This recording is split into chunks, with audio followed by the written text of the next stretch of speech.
Operation सिंदूर नंतर संरक्षण मंत्री राजनाथ सिंह यांचा पहिलाच जम्मू काश्मीर दौरा असणार आहे।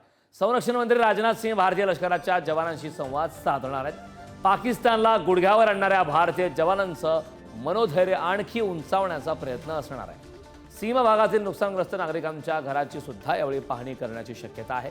तर दिल्लीतील निवासस्थानावरून संरक्षण मंत्री राजनाथ सिंह हे आता जम्मू काश्मीरकडे रवाना झाले।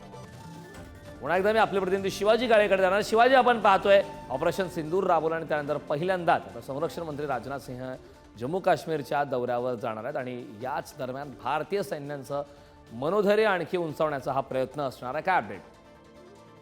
अगदीच आज रक्षामंत्री संरक्षण मंत्री राजनाथ सिंह जे आहेत ते जम्मू काश्मीर दौऱ्यावर असणार आहेत।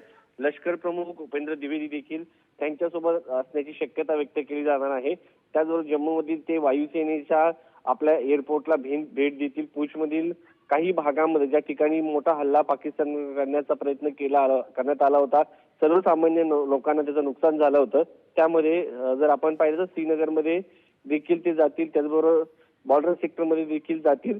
हा दौरा अत्यंत महत्त्वाचा मानला जातोय ऑपरेशन सिंदूर नंतर, कारण LOC वरती लोकांशी ते संवाद साधतील। कशा पद्धतीने या चकमकी दरम्यान अनेक लोकांचं नुकसान झालंय आणि पाकिस्तानी सर्वसामान्य लोकांवरती निशाणा साधण्याचा प्रयत्न केला असं समजत होतं। सगळ्यात महत्त्वाचं म्हणजे संरक्षण मंत्री या भागात जाणार असल्यानं त्यांचा पूर्ण दौरा जो आहे तो अद्यापर्यंत सुरक्षेच्या कारणास्तव आलेला नाहीये। आणि या सगळ्याच्या दृष्टिकोनातून जर आपण पाहिलं तर जवानांचं मनोबल उंचावण्यासाठी हा सगळ्यात मोठा दौरा संरक्षण मंत्री राजनाथ सिंगचा आहे असं म्हणावं लागेल। अगदी नक्कीच शिवाजी, या दौऱ्यादरम्यान नेमक्या काय घडामोडी घडतात हे पाहणं महत्त्वाचं आहे। खूप खूप धन्यवाद या महत्त्वपूर्ण अशा माहितीसाठी।